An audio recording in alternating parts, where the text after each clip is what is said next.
What's going on, guys? Sero here. In this video, I'll be showing you guys how to properly use the op as well as my warm-up routine with the op to hit every shot. With that being said, let's get right into the guide. The first thing is obviously the skin. If you use insane skins, it will reflect on your gameplay. I personally like the Reaver, the Elder Flame, and the Ion. Moving on, you have scope sensitivity. I highly recommend making this one. This will make your scope sense the same as your non-scope. It is definitely worth getting used to one scope sense as it will help you in the long run with being more consistent. I also wanted to mention that you can move your monitor a few inches closer to your face to make it a little bit easier to see and react to the enemy speaking. This isn't a major thing, and the important part is that you play what's comfortable for you. But I will say that moving my monitor closer makes me land a lot more shots and react to enemies a lot quicker. Another quick tip is to mute all enemy chat so you don't have to hear everyone complain as you solo carry your way through the ranks to Radiant. That's of course unless you like to hear the enemy cry in pain as you obliterate them with your op. So with the op, there are three main types of peaks. The first one is the normal walking peak where you clear the angles. The next peak is just crouch peeking. And with the crouch peek, I don't mean like walking out like this while you're crouching.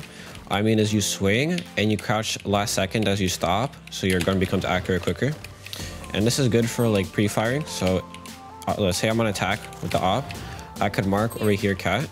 The crouch peek is extremely useful if you're peeking a common angle where you expect someone. It's the best peek against someone who's opping. So when I'm peeking here, I'm actually crouching last second, so I get accurate. But if I walk out like this, it's a little bit slower than if I just crouch peek. So it's very useful if you're peeking an angle that you know somebody could be. So the final peek is the jump peek, and it's pretty self-explanatory. You just jump. So the jump peek is not as useful, and it's the most risky. It's good against riflers that are far away, because if they tag you in the body, you're not going to die. You can just hit them. But against the opper, they could just hit you, so it's not good against peeking against the op. And it requires good timing, and it's harder to pull off than the other ones. It's also important to mention that you never want to slow peek an opper. So if you know that somebody's opping here, you should never just walk out like this. That's the worst thing. As I mentioned before, the crouch peek is the best type of peek against this kind of thing. So after you shoot, you either want to dash like this, or you want to take out your knife and like jump to the side as you quick switch, like that. So the enemies can't really hit you, and if two people swing, they can't really trade you. So when you're holding with an op, there's really no correct placement. Generally, it should be around their chest because that's the widest part of their body.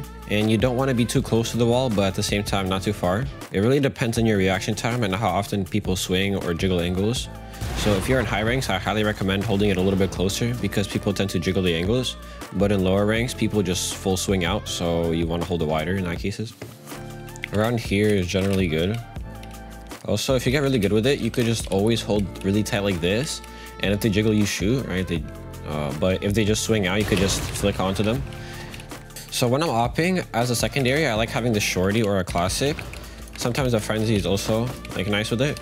But generally you want like a close range shotgun. So for example, if I'm opping right here, right? And then they smoke this off and like maybe the Jett dashes and like maybe I leave screens. If they push me, I could just shorty them, and just back off. And it's really safe to use a shotgun with the op. So the type of warm-up you do is probably the most important thing if you want to get really good with the op. So first, I like to start off on easy bots. Then I like keeping my crosshair centered and going against the back wall. From here, I flick to the bots as they spawn. This really gets my hands warmed up. If you start missing, go slower and try to build most memory. I recommend doing this at least 1 or 2 times. If you're getting lower than 25, then do this exercise 3 or 4 times. So once your op aim feels nice and flicky, you can move on to the next drill. Next, you want to turn on Eliminate 50 and turn on Strafe. Now you want to track the bots and shoot only when you're certain to hit. If this process seems tedious, I highly recommend listening to music that you enjoy while playing. The whole point of this is to get better with your op tracking, so you don't really want to flick or go too quick. For the next practice, I suggest making it Eliminate 50 and then going into the middle. From here, I throw a smoke on myself and peek out of it. This helps with moving and shooting to make sure you don't shoot while you're strafing.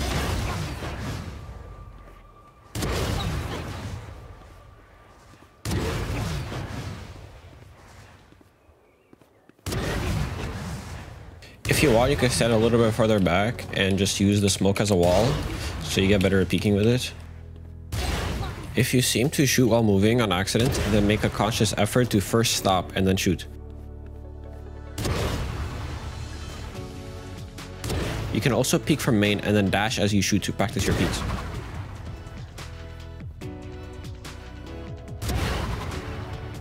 To top it all off, I highly suggest going to at least one deathmatch. A deathmatch should really put everything together and get you ready for your comp games. Once again, if at any point you feel bored, you can definitely just open up Spotify and start vibing to your favorite music. Remember guys, that the most important thing is consistency. If you do this for 10 minutes every day, it is way better than if you warm up for 45 minutes once and never do it again. If you start to feel worn out, then you can consider taking a break, wash your face, or spend some time outside. Reaction time is a big part of opping, so if you're not feeling it, make sure to refresh yourself. So that being said, I wish you guys all the best of luck to solo carry your way into your desired rank. Don't listen to the op haters, and as always, make sure to subscribe, like, and comment. I'll see you guys in the next video. Peace.